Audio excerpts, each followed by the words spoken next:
Hello, everyone. Welcome to today's interview. I'm super excited today. We've been talking about this interview for a while, but I feel like we've always been postponing it. And I finally have Ayo with me. Hi, Ayo. Thank you so much for joining me today. Glad to be here. Thanks for having me. Well, I will just give a very quick overview about who you are, but I think most of our listeners and community members know you, and then I will give you the time to introduce us to your journey and how you got started. But you are kind of a medium self-help writing legend. You have more than 85,000 followers at this time. You've been on the platform for a really long time. You've been published at a lot of places. You have a lot of experience, supported a ton of writers, and I think that's really the exciting part. What's also really exciting for me is that Ayo is one of the people who didn't just write on Medium, but who branched out. He has his own books, he has his own courses and programs. So that's also a really exciting part that I hope we will be able to cover. But before we go into the questions, Ayo, would you like to give us a brief intro into how you got into writing and into Medium in particular? Yeah, so going back, I guess this would be like 6 years ago now. I was just basically at a point in my life where things weren't necessarily going very well. I had dropped out of school. I was getting in trouble with the law. I was working at jobs I hated. So everything was not working for me, right? So that's when I turned to self-improvement. And, one day I just started looking up, different things like ways to improve your life. And I got into watching a bunch of videos. I started reading a bunch of books, and I started just working on improving myself, getting, looking for better jobs, trying to get my mindset better, getting in better shape, just overall self-improvement. And then I started to share some of the things that I was learning on my Facebook page, right? So I had a Facebook page where I was just writing statuses about different things, little quotes that I would read from books, little thoughts that I had. And, some of these Facebook statuses would get actually pretty long, where I was really sharing my own thoughts and insights, right? So a buddy of mine, I guess he looked at my page and kind of saw that I had some talent, some penchant for writing. And he was like, hey, I have this website that I'm working on. He had a blog that he had set up, like a news magazine website. And he asked me to write an article for his website. And I said, sure. And I just wrote one article for his website. And I think they posted on the Facebook page of that website. And I think it got like a dozen likes or something like that. And for me, that was like, wow, somebody actually wants to hear what I have to say or read what I have to say. And I literally have not stopped writing since that first article I wrote about 6 years ago. And I was jumping around on different platforms for a while. His blog kind of filtered out, so I stopped writing there. I was posting on different places like Thought Catalog, Huffington Post, a couple different websites, was doing guest posts on a lot of different websites, just trying to piece things together. I'd published a book, and that was kind of my first little revenue stream that I had. And I was basically just piecing things together, trying to build my list, trying to figure out how I was going to monetize this whole thing. And then I ran across this website called Medium, and it was like a really chance circumstance. I saw this woman who was a writer on Thought Catalog, and she posted on Twitter that her article had gone like crazy viral on this website called Medium. And by that point, I had kind of learned that you should always be looking for new opportunities, especially when it comes to publishing your work. So anytime I saw a writer that was published somewhere that I felt like I could get published on, I would just give it a try. And then I saw a Medium from this woman who said she had this viral article. So I went to medium.com. It's probably about 5 years ago. I published a post on there. Didn't really get any traction, any views or anything like that. But I started investigating, always trying to reverse engineer how things work. So I looked on Medium for a little bit, and I was like, oh, okay, it looks like people are getting into these little publications. Here's what popular writers are doing, et cetera, et cetera. So I started following a lot of the steps, that I teach, steps that you teach. And yeah, I just kept building on the platform. Haven't stopped writing there for the past 5 years. And yeah, pretty much the number one thing that helped me was just really never quitting. I got on the Medium before there was any such thing as the partner program. So it was really just me just putting in the grind, not knowing exactly what I was going to get out of it. But eventually things like the partner program came along where I was able to make an income with writing, build my list, continue to launch new products, etc. So that's pretty much the story of how I got started writing. And then there was like this chance event to where I saw someone publish on Medium, and I just jumped on Medium, and I've been on the Medium train ever since. That's exciting. I knew parts of your story, but I realized that I forgot certain things. And I think most of our members or people watching this probably don't even know that there has been a time before the Medium Partner Program where people were publishing without getting paid.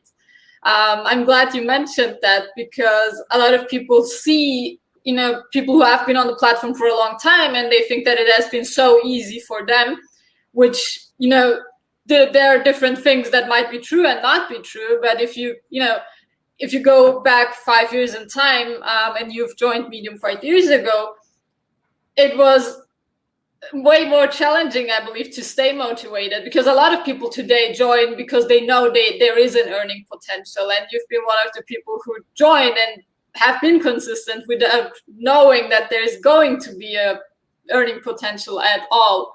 This is actually really, really important to point out. One question that came to my mind when you wrote that very first article for the website of your friend, did you feel like an imposter, or have you been confident that you have something to share and have the voice, and that you're going to write that great article right from the first one? Or did you have those roadblocks and mental blocks that held you back, and did you ask yourself if you're actually the right person to write at all? Yeah, that's still something that happens pretty much anytime I sit down to write every single day, right? Because particularly when you're writing, a lot of the writing we do online is advice oriented, or trying to give people tips and how-to information, right?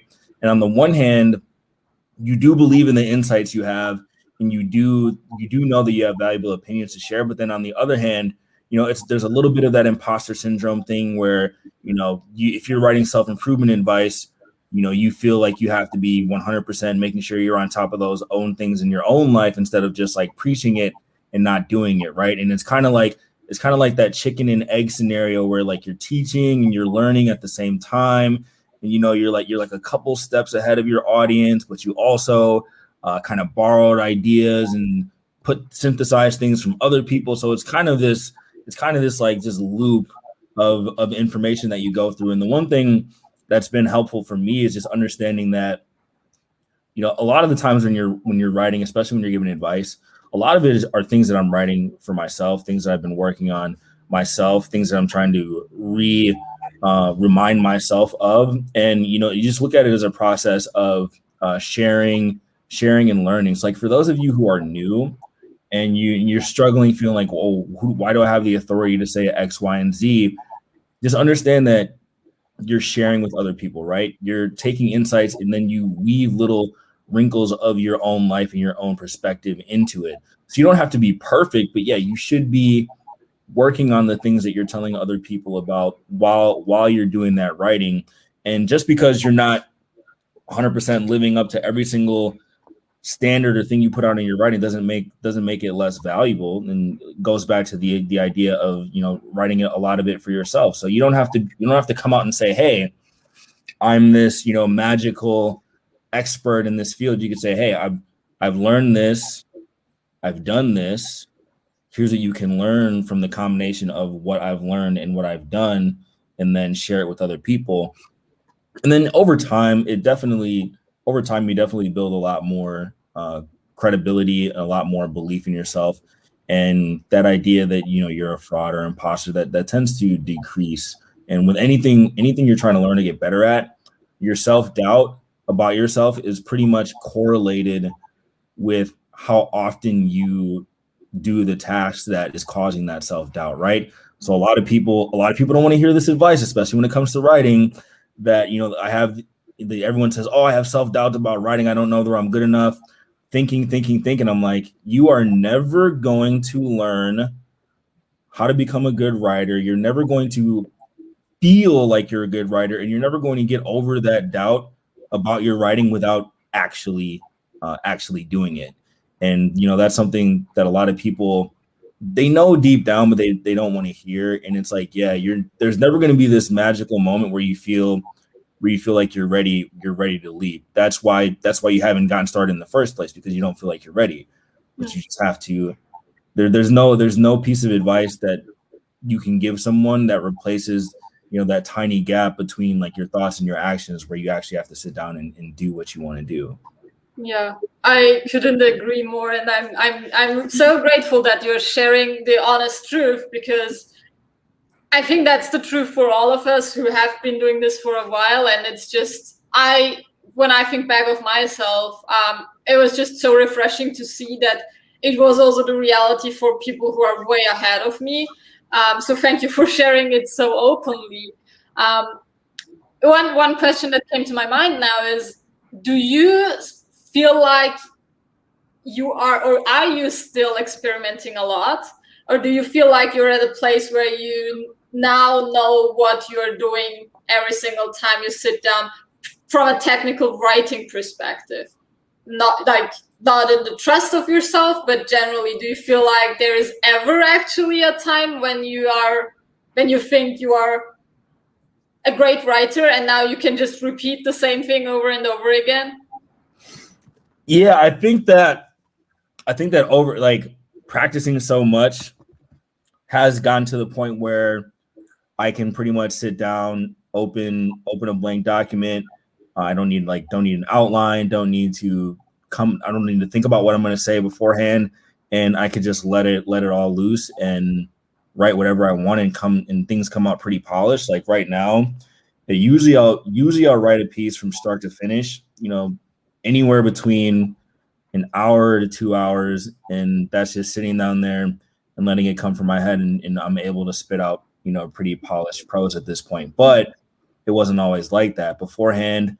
I had to put a lot of upfront work into coming up with really good ideas, into structuring the post, into mapping out everything beforehand, which is why I teach people how to use kind of like a little bit of like a formulaic structure to begin with, right? So a lot of writers, when they get started, they want to freestyle and just let all these ideas come out, and then usually when they put something out, it's kind of jumbled. There's 3 different article ideas in one idea, or there's not enough content, or you can tell they just there was no really reasoning behind the way they put things together. So in the beginning, if you don't have a lot of experience, you should spend more time up front coming up with just simple frameworks for your articles to begin with. And then after that, you can be able to freestyle more and do like more esoteric pieces, or do things that are outside of your wheelhouse. But you have to create a wheelhouse to be inside of, like, before you can jump in and out of it, right? So when it's something that's in my wheelhouse, I can sit down and write it really quickly and actually have it be good at the same time. And then when I do feel the need that I want to experiment and write something different, I have the confidence to do that because I've practiced so much. And people always ask me the secret. I get emails every week. They're like, "Oh, how did you develop this voice? How are you so good?" Blah blah blah. It's like, dude, I wrote something every day. I don't even know how many articles at this point, how many words at this point. But it's just drilling and practicing, and I liken it a lot. I liken it a lot to like basketball, right, or any kind of sport. So you see like a basketball player like LeBron James. He's going down the lane, dribbling between both legs, spinning, going up and around the hoop, things like that. But he's only able to do those combination of things because he learned how to do all the building blocks first. He learned how to dribble the ball with his right hand first. Then he learned how to dribble with his left hand. Then he learned the in between the legs moves in isolation. Then he learned how to do a bounce pass, a chest pass. He learned how to do a layup off the backboard. So it's all those like drilling of the fundamentals, where if you look at what he does in practice, it's very boring. He's doing the same repetitive things over and over again. But then when he gets on the court, he's able to do all those moves because he has that subconscious muscle memory built from doing all those individual building block components really, really well. So I try to teach people how to do those foundational elements, basic kind of business blogging techniques that have been passed down from generation to generation that are proven to work. It's like, yeah, learn how to do those. And some people scoff at learning to write in this way, in this blogger fashion, but it usually, from what I've seen, at least in the most creativity, right? So you look at people like Mark Manson, who wrote Subtle Art of Not Giving a Fuck. He started out as a blogger. Ryan Holiday wrote all these famous books. He started off as a blogger. James Altucher started off as a blogger. So you learn these basic techniques and frameworks for how to write an article or how to write an essay. And then once you do that over and over again, you can pretty much write whatever you want. And so I always encourage people to learn those basics first, and then you'll be able to be more fluid and a lot more creative in the future. Yeah, that's so powerful. I think that there's this quote, learn the rules like a pro so you can later break them. I don't know how it's correctly, but I think that's there's a lot of truth in that for writing, where you just need to apply certain rules until a certain point, until you can get flexible and do your own thing, add your own touch, experiment with a few things that nobody has probably done before. So really valuable advice. If you would start from scratch, is there anything you regret or anything you would do completely differently throughout your journey, or anything you would now going back just not do? I think if I started all over, I would give myself, I would speed up the level that I executed on a lot of different things. I waited quite a while before I created like a lot of products and programs. And, I focused on like a lot of time on writing without thinking about scaling some of the back end components of my business. I'd actually do things a lot more similar to the way you were doing them, where you're coming out of the gate really hot and taking that momentum from your writing and like building it into a more holistic business a little bit more quickly. So yeah, from start to finish, it probably took me like 4 years before I was able to monetize everything to the point I was able to quit my job. I probably could have done it in less time if I focused on some of those other components. And yeah, some of that, just came to procrastination and putting things off and just wanting to stay maybe inside my comfort zone, which was, being really good at writing, but then building some of the other back end components with things that would continue to stretch me outside and have me learn new skill sets. So in general, it's just like executing on everything as soon as you think about it. Like I could have started over, and I could have started writing from the moment that I first thought about it, which was years before my friend asked me to write, which I'm very thankful that he did ask me to write articles for him, because who knows how long it would have took before I started doing it on my own, even though I had always thought about being a writer from like a pretty young age. So pretty much anything that I would change would just be that, not that I would want to speed up the process in a way that wasn't effective or like skipping steps, but just that like every time that I would think of something that I wanted to do, I would just execute on things more ruthlessly. So that's pretty much a message I would share to everybody. It's like you thought about a lot of people who are watching this or who, watch our channels and stuff, like you've been thinking about writing on Medium for 6 months now, and you still haven't put one article out. You've been thinking about doing X, Y, and Z, putting your book out. You haven't done it yet. You've been thinking about setting up your blog, haven't done it yet. So yeah, if I would go back, I would just take everything that I've done and probably shorten the time frames a little bit, not quality based, but just removing any kind of excess levels of procrastination. Really down to the point that I think is the most important thing. Also, as you mentioned, I really believe that's the key also, to move out of your comfort zone. I think that the comfort zone for a lot of people who make a decent amount of money is to stay on Medium, like who make a decent income on Medium is just to stay on Medium, to keep on writing, keep on publishing, because it's the most comfortable thing to do. It's the easiest thing to do at some point.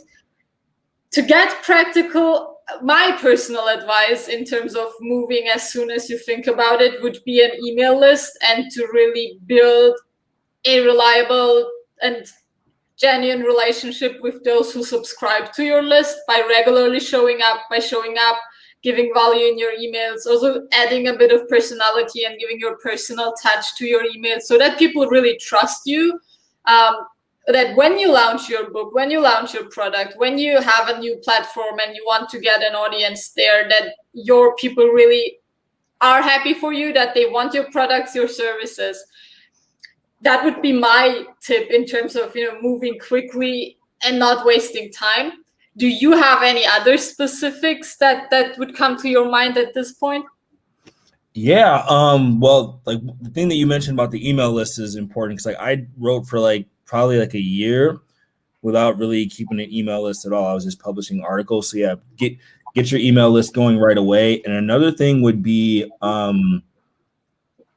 focus on, again, learning to build relationships, and then focus on having an offer to put with your list like relatively quickly, right? So you don't necessarily have to be like, oh, I'm gonna have this amazing product to put together right away. But one thing I know that was a challenge for me was that I spent a lot of time just kind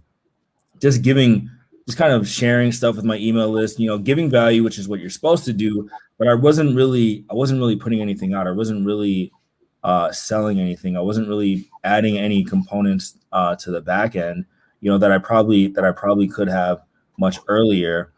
And that's what's going to help you be successful long term and have an actual business, as opposed to just writing. And I know a lot of people, getting on the Medium is a good gateway into learning how to do online business, because at least you're making some money, and you get some of that gratification and proof that your efforts are going to pay dividends. So that will give you the confidence to try other things. But yeah, I would definitely find a way to implement some sort of monetization feature in there, probably sooner rather than later. Yeah. And there's a whole variety of different ways to do that. But what I think a lot of people end up doing, and what happened with me, it's like you kind of put your list in almost like a friend zone, So it's kind of like similar to, you meet a girl or a guy, and you like them, you want to ask them on a date, but like you just act like you're friends, and then you're like friends with them for like a year, and then all of a sudden you ask them on a date, and they're like, whoa, like what do you mean we're friends, right? So if you're building an audience and you never present any sort of like offers to them, it kind of creates that same effect, to where eventually when you launch something, it's going to kind of come out of left field. So even something as simple as like having something even just really, really small that you could offer, just to get them in the habit that we are learning, we are sharing things, but I'm also going to be promoting stuff, because this is a business. So that would be one thing I would advise people to do. Absolutely. I couldn't agree more with that. I think it's also a huge confidence factor, because the moment you have your first sales on whatever it is, it can be, it can be a $20 workbook, or a mini course, or an audio course, or a mastermind session with you, whatever it is, the moment you sell something online for the first time, and it's not, a partner program payment, but actually someone who consciously decided to get their credit card and buy your product, it also adds so much to your confidence, because you realize that you made someone trust in you. You provided enough value for someone to trust in you, which is a really great job. And Medium allows us to do that very easily. Did you ever run ads on your products? I have a little bit, but I never did it. I never did it extensively, no. Yeah, because you have a ton of traffic and leads through your articles, I assume. Yeah, the majority of my leads comes through the articles. I have run some ad campaigns in the past, the kind of limited ones, but yeah, that just I know that paid traffic is something that people do really well with, but yeah, I really just haven't touched it that much. Yeah, and I think that's like our biggest advantage or strength as people who have an audience based on writing articles, because somebody might see an ad and they might buy a product, but most of the time that's not the way it works. If you see an ad, you want to trust somebody first. And if someone has read an entire article of yours or multiple articles, it's so much easier to gain their trust, because even if you write very practical how-to articles, you're always sharing a little bit of your personality and of your background. I think that's just the most powerful thing to keep in mind if you're at the beginning and you know that these are things you might need to do in the future. Just a hint from both of us, I guess, is start as soon as you can. You will never feel ready and you will never have all the information anyway. So the sooner you start, the earlier you'll get to the point where you feel comfortable doing it overall. Now, let's get back to the actual writing part. And that's the question I've been most looking forward to. When I would read an article of yours and I wouldn't see your name, I would know that it's you, because it's written by you and because I have read so much of your articles. And I know that it's similar for a lot of other people, probably for a lot of people who are watching this, that they would just recognize an Ayo article because of the way it is written and because of your voice. Even though you are not the only one writing about the topics, it's just so remarkable because of the way you write. Do you have any practical advice for beginners on how to find their voice? Because I know that's a very common question and I know it's very hard to answer. But do you have any kind of advice on how to develop that and how long it will take them and how you got there? Sure. So the number one thing I would say to figure out how to find your own unique voice would be first you have to go through that drilling process where you're taking some advice, whether it's from me or from you, on basically how to structure the basic elements of an article, and then you just do it over and over and over again, and then your voice will start to reveal itself in like a variety of different reasons. It could be the source material that you use to put in your brain. A lot of writers get their information and they synthesize it from books. So I was really, in the beginning, I was reading from all different sources of information. So, a lot of my thinking would be influenced from people like Nassim Taleb or Charlie Munger or Ryan Holiday, James Altucher, some of these different people that I followed, right? And that would kind of give me my own unique set of beliefs and ideas that I could inject into my writing and then put it into that pattern that I learned from drilling things over and over again. And then after you just write a whole lot and you just little nuances just start to pop up from the way that you write, and you'll start to notice different things that you like to do.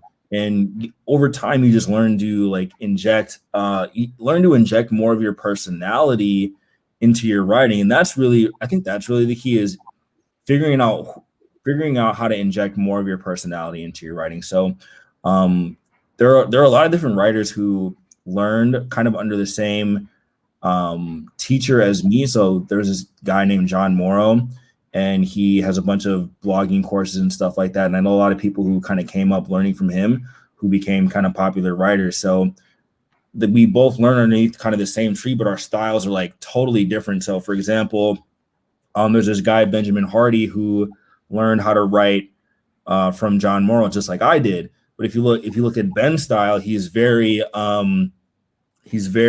kind of research oriented. He has a very kind of clean and like neater and polite style. With me, I'm a little bit more in your face, a little bit more aggressive. I curse. I'm politically incorrect.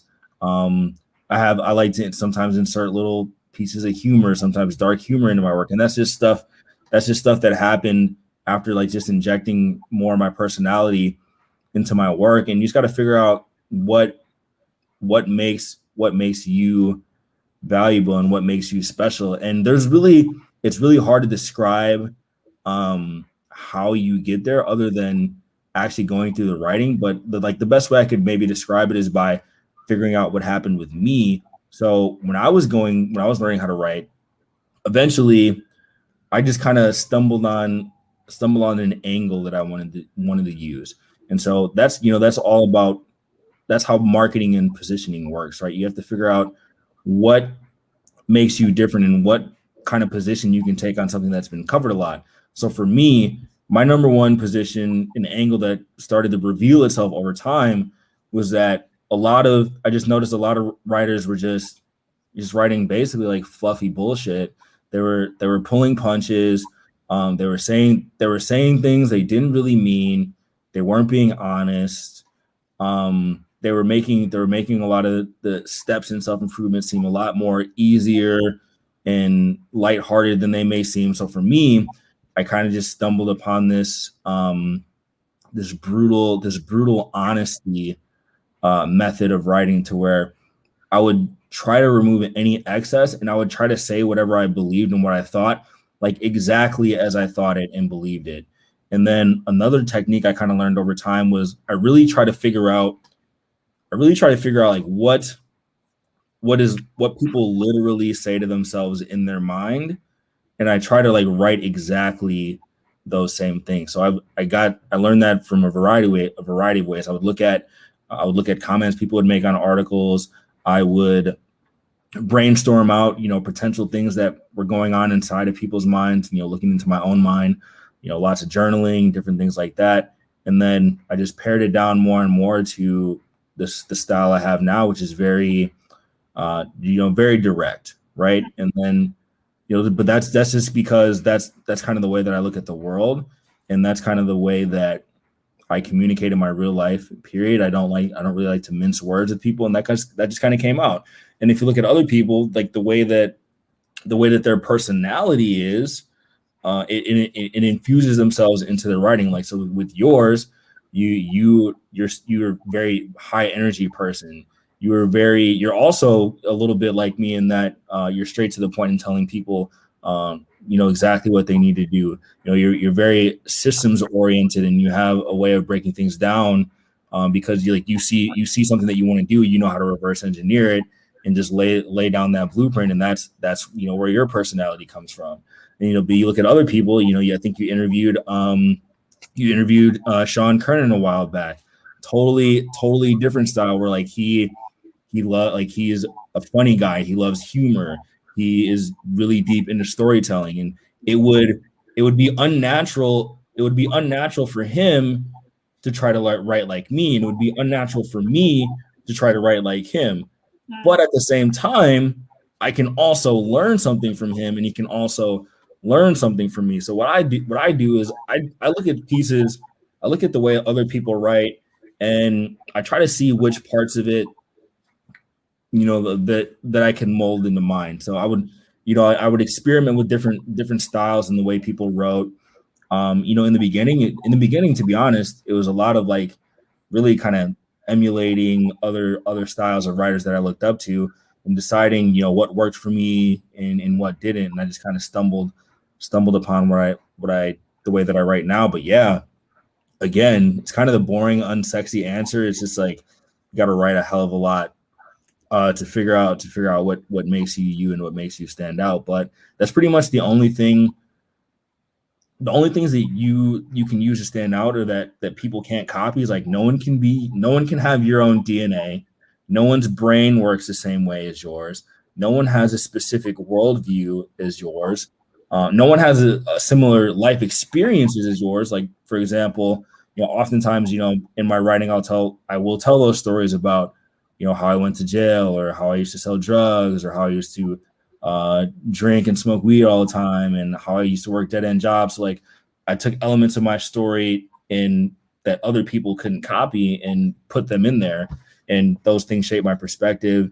And one piece of advice I would give to people, especially when it comes to writing, is just be honest. Don't try to do something because you think it'll work. Do it because you want to do it. Like, don't don't don't copy styles for the sake of copying styles. Like there was there's this writer James Altucher who was very popular, and what he did is basically he would just spill his guts about like the most intimate details of his life and just like do everything. And for me, it wasn't it wasn't my style to like really go all the way there and share every little detail. And a lot of people were copying him and trying to be like, you know, fake vulnerable and just like kind of blurt out stories of their life because they thought it would work, but it didn't work for them because they weren't doing it for the right reasons. They were just doing it because they thought it was something that would get them clicks. Whereas James was doing it because you know his writing for him was you know for other people, but it was also like a really kind of therapeutic and like cathartic thing that he liked to do, and that's more of his personality. So it's you know kind of contradictory advice. It's kind of like that learn the rules to break them thing again. But yeah, learn the rules, do a hell of a lot of writing, do a hell of a lot of reading, figure out what makes you different.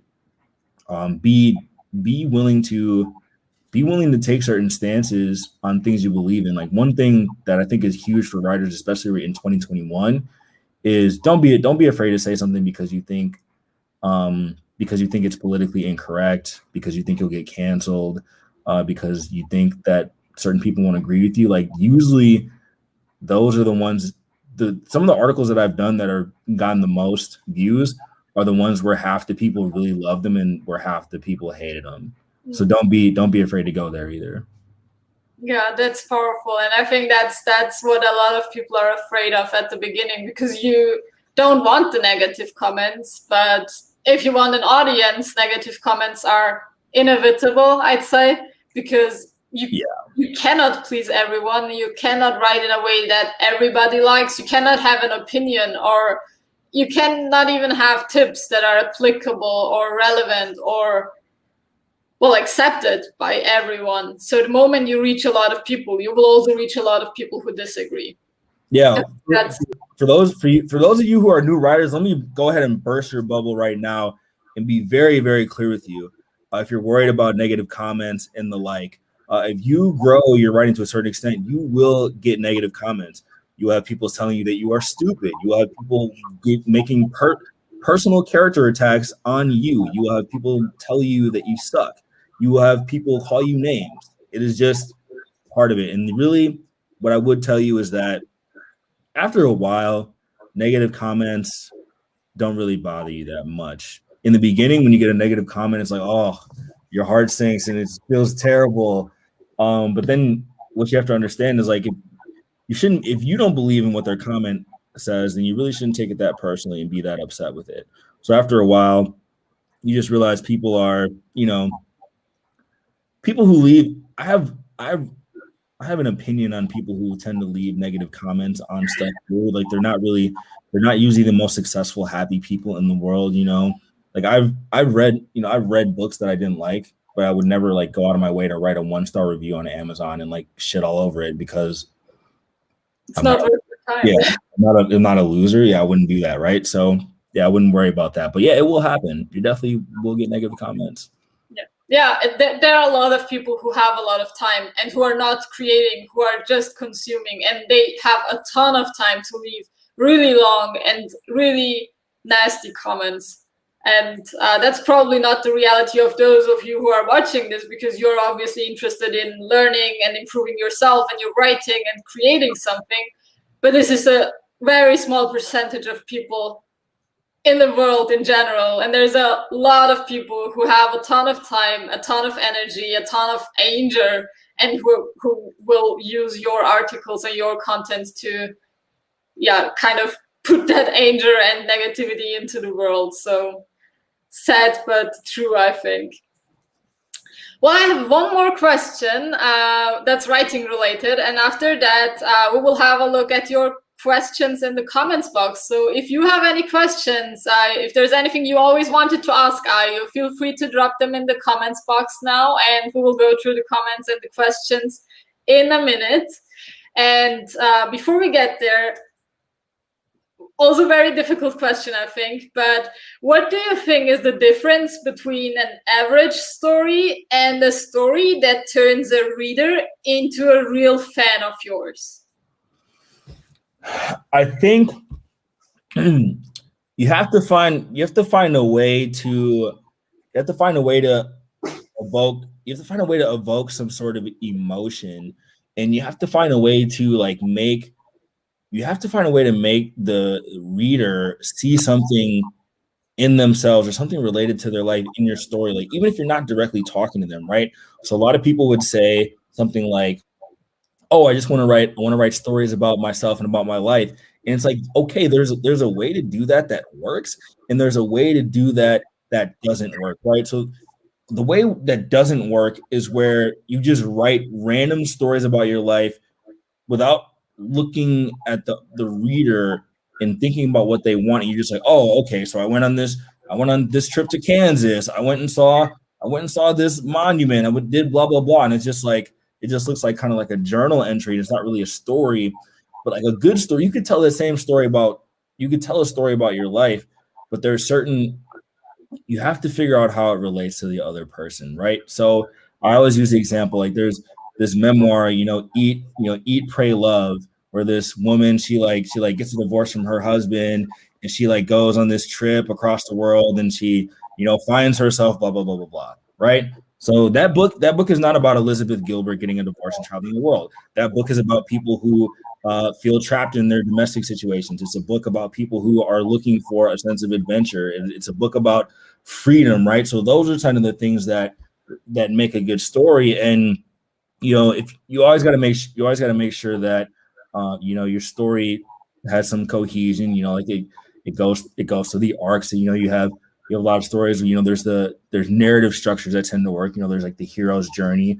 So at first, it's kind of the bumbling, stumbling, unassuming person who gets something happens in their life, and they get to a call to adventure, and they go through ups and downs along the way, and then they get to the climactic point, and then they sink just a little bit, and all hope seems to be lost, and then they come out of the other end successful, and they return home, right? So those you got to look and break your story, into acts like that, and you just got to figure out what can relate to people, and there's so many different ways to do it. I've seen all sorts of different storytellers at work. And I saw an article from Michael Thompson where he's talking about where he moved to Italy, and he met this girl, and he went on a date with her, and he was nervous and blah blah blah blah, and then they made a connection and became his wife, right? And he had a cool way of doing it where I forgot exactly what he did, but he mentioned a certain line in the beginning of the story, and then at the end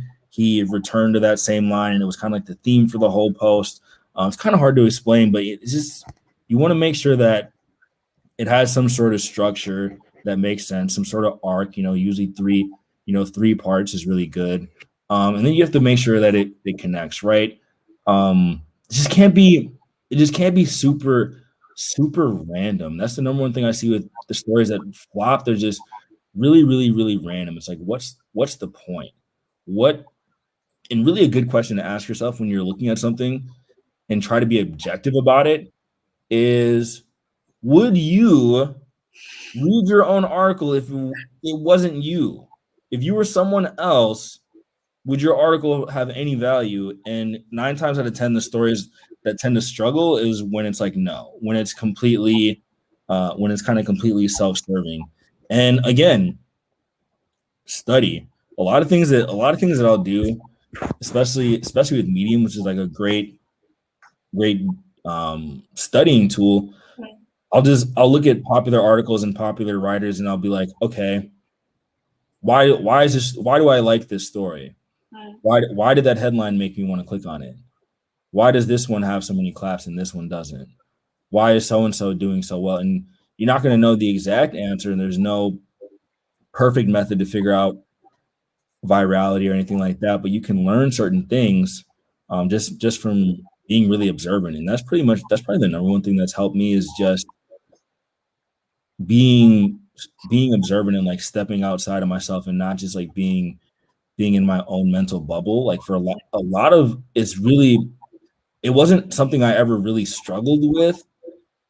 I kind of always intuitively knew the sense of like what an article should look like, or that the purpose of an article was to, you know, entertain people or educate them or inspire them, etc. But some of the writers I see, like they're just really in their own bubble, and like they really seem to have like no sense that they're writing for an audience. And like the number one downfall I see for a lot of writers is very self-centered, very self-serving, very almost like narcissistic, self-obsessed articles. Like you don't want to do that.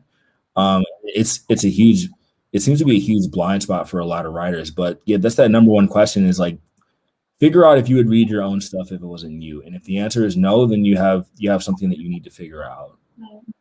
Great point. I think that can be a really harsh question for a lot of people, because I wouldn't read my first articles if I would go back. I would probably not even read the articles or a lot of the articles I've written a year ago, because there are better articles out there. And I think that being that honest and saying no, they're actually not good enough is probably the first step in figuring out how to actually improve, because it's, you know, the first insight into accepting that you're probably doing some things the wrong way.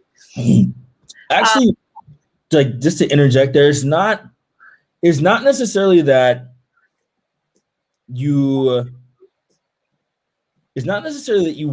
would you read it if you weren't you, based on a quality perspective per se, but it's like judging it based on, would you read it if you weren't you, meaning does it seem like that article was written for anyone else aside from the author? Does that make sense?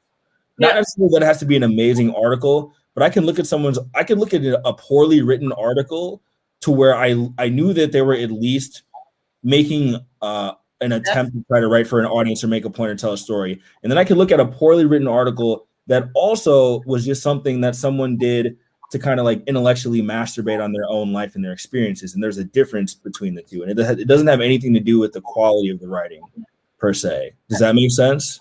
Yeah, totally. And the point that I was making is, I think a lot of time people think that they can stand out by sharing their stories or their personality or their point of view, which is probably not necessarily true, because you can have a very teaching way of writing. You don't have to share your entire life or every single opinion of yours, and it can be more valuable. So I think that's the difference also that I was referring to. I was writing a lot more about what I think and what I believe and what I did and why I am writing what I'm writing, which is just not relevant for the reader. So yeah, thanks for clarifying that really, really important difference also here. Yeah, and you can 100% write stuff. You can write personal narratives that are like 100% about you and do really, really well with them, but it tends to be rarer. It tends to be rarer than helping and teaching people. I've seen people do it, like I remember when Shannon Ashley first came out on the scene, and she just did an amazing job of doing those personal narratives. But it was real, and she was sharing a lot more information than I would share, but that was her personality. And she was still diligently like practicing and getting better. And then after she came out, I saw all these Shannon Ashley clones trying to do the same thing, and it's like, it's not going to work. Yeah, not going to work. You're not going to be able to replicate that style super easily. So it's just it just has to come from the right place. And the number one thing is just like this. There does seem to be this weird, and I say it harshly because I want people to snap out of it so that they can actually have a career. But there just seems to be like this really weird, it's narcissistic energy that they put into their writing. And that's what they need to remove. There's just like a high level of narcissism amongst aspiring writers, to where they think like the world is waiting for their personal stories when nobody cares about their stories at all. And once you come from the frame that initially nobody cares about your work, that's when you're going to work to make it good. Yeah. Great point. Well, thanks for the honesty. Let's have a quick look at the questions. And Deborah actually left 3 related questions that I think are actually really interesting. Maybe we can quickly go through them. So her first question is, what's your reason for publishing your articles on your blog? So you do have your own website, and I believe do you publish all of them on your website as well? I thought it's just... Pretty much, yeah. Okay. Yeah, so what's your personal reason for doing that? Why not just publish them on Medium is basically her question. Do you have a quick answer to that? Yeah, pretty much. I always think it's important to have a dedicated place to store your articles. As great as Medium is, it is a third-party platform, and you are subject to its rules. There have been writers, for whatever reason, who have gotten banned from Medium, or like gotten their accounts suspended, things like that. And if you don't have your writing backed up everywhere, and something like that happens, which is a rare possibility of it happening, but all your stuff would be gone.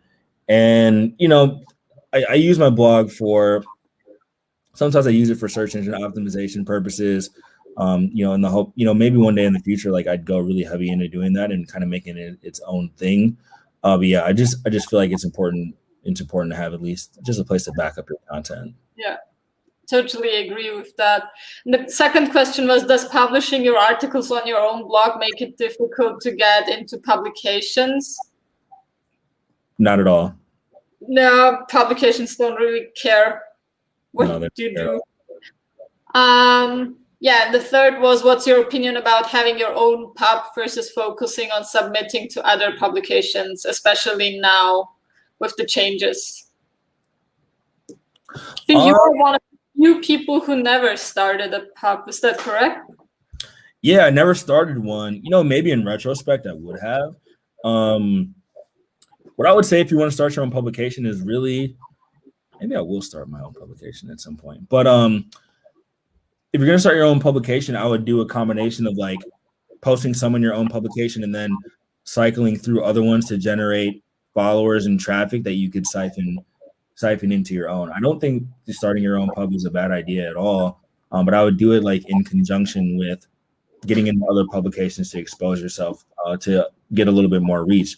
And we'll see how things turn out in the future. I'm actually Sinem, I'm curious about your opinion on shifts with publications lately. Right now I'm still pro publication, but we'll see how things go in the future.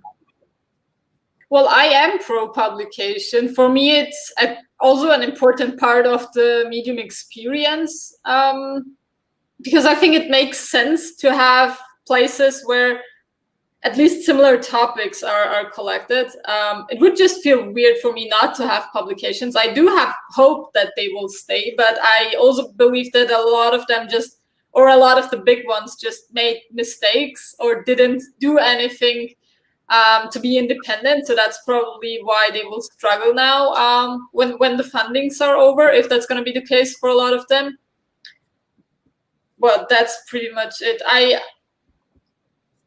I think it's just, if I would start an own publication at this point, or for beginners, my advice is always, don't start a publication because you're not getting accepted into publications, because that's the main reason people start publications. And it's a very bad reason, because if you are not getting accepted into publications, it means that you're doing something wrong. And if you start publishing in your own publication and you're going to make the same mistakes and nobody is going to tell you that you're making the mistakes, you're going to have a really big struggle, because you will just be in your own doom loop of doing things the wrong way and still publishing a lot, but never making it correctly and never making the changes because you're getting published. But that's not the goal. Right. A lot of people, for like newer writers, a lot of new writers think they're being discriminated against because they're new. It's like, no, you're being discriminated against because you're not good. There's a correlation between being new and not being very good. So that's where it is. And I've always used the example of, I know that I've known writers who had already practiced their skills and already had a voice prior to getting on a Medium, and then lo and behold, they get accepted into publications right away on Medium. There's no Medium publications editors. They're looking for good writing. It's not like a good. You got to look at it. They're self-interested too. They want views for their publication so they can get funding, or they can use those views to monetize their own stuff on the back end. So it's not like they don't want good writing. So if you're not getting in there, it's just because you just need to get better. And there's nothing wrong with being bad writer at first. I like to share my articles, my really old articles with people, and it doesn't even look anything the same. It's like terrible compared. So you just got to get through the point. You got to get to the point where you don't suck anymore, and then you'll be fine. True that. Nothing to add to that. One more question related to actually building your own thing outside, probably. What are other places besides Medium where you publish? So we have Medium, you have your own blog. Do you have any other places where you currently publish? At this point, not really. I was getting syndicated at a lot of different places for a while. So, what's the name of that website? The Ladders, I was publishing with them for a while. I used to publish on Thrive Global a lot. I used to publish on Thought Catalog a lot. I used to guest post on a lot of different random blogs. Sometimes I would, post stuff for Business Insider, different things like that. Yeah, but not really in a lot of other places besides for Medium, except for any of the freelance work that I do, which is just kind of stuff for clients and things like that. Cool. One question that I think a lot of people are interested in. You look very confident. Do you ever have bad days? Yeah, for sure. Everyone has bad days. One rule that I make for myself is really, if you have a bad day, if I have a bad day, which I do all the time, is you just don't want to make it into this long death spiral, right? So what I do, I've developed the ability over time to just if I have a bad day, I just call it a mulligan, right? And then the next day I start over, and I just try not to make it 2 days in a row. So it's like any other habit routine. It's all right, if you skipped going to the gym today, don't start binge eating and then don't go to the gym the rest of the week. It's no, all right, you didn't go yesterday, now you go today. You didn't write an article today, now you go today. Sometimes I'll have days where I'll write an article and it'll just it just won't do it for me. And so maybe I'll just leave it in a draft, and then maybe I'll come back to that article a couple weeks later, and then I know exactly what to put in that article. So it's not every single time it's every single time I sit down it's just a beautiful day. I've been doing this for 6 years, so there have been peaks and valleys. There have been times where I have felt like I'm going through the motions. There have been times where I feel like ideas are stale. So it's not a matter of being perfect. It's just a matter of showing up every single day. And that's, there's this, you guys have probably read, a lot of you probably read The War of Art by Stephen Pressfield. And basically his thing is that it doesn't matter if your writing was good that day or if it sucked. It doesn't matter if you felt good or if it felt bad. It doesn't matter. Nothing about quality matters. It's literally only the fact that you showed up matters. And I think that's what a lot of people are afraid of. A lot of people are afraid of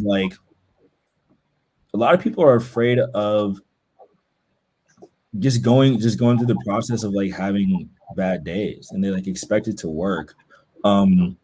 There's just going to be there will be a period where things just aren't working very well, but it would be better for you to sit down and be at your desk for an hour with no tabs open, struggling to get an article out, and maybe you barely get a couple words out. It's still better than not trying at all.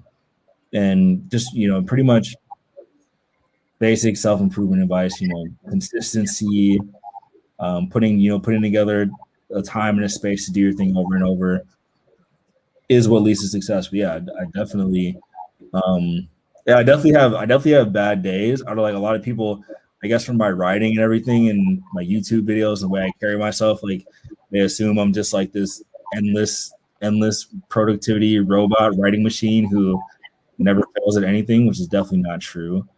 Yeah, I just keep at it. And I really like to write. And that's one thing I tell people is like if you want to do this, like you're gonna have to write pretty consistently. So like you better learn to start enjoying it. And for me, right, I mean, maybe it's natural, maybe not, but like for me, writing has always just been fun. Yeah. I always liked to do it. It was never like this massive like pain or like struggle to do it. I've always been someone who just likes to run my mouth a lot. So it just kind of was something that was right up my alley. But yeah, I do have bad days. I just try to keep cracking at the wheel. Well, thank you so much for being so honest, for sharing your truth, for sharing actually probably the truth that a lot of people are going through. Thank you so much for taking the time, for answering the questions, for showing up here. I think that this is the most important part here, to see that everyone is struggling, to see that it's not, the typical linear upward trend that we often expect. It's just not the way it works. So really grateful for you showing up today, and sharing some behind the scenes real talk, to be honest. I'm sure that's going to be helpful to a lot of people. So big thank you from my side. How can people stay in touch with you and stay up to date on what you're doing and what you're offering? Do you have a specific place you want people to check out? Sure, yeah. So all my personal development stuff is either on my Medium profile or iotheauthor.com.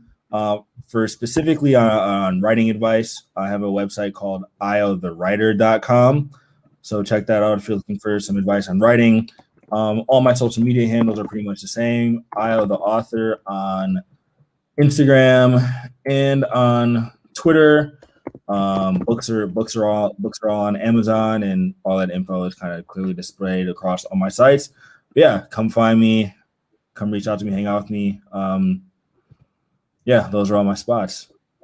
Awesome. Thank you so much, Ayo. Really appreciate that you've been part of this, and looking forward to staying in touch and following your journey. Sounds good. Thank you so much for having me.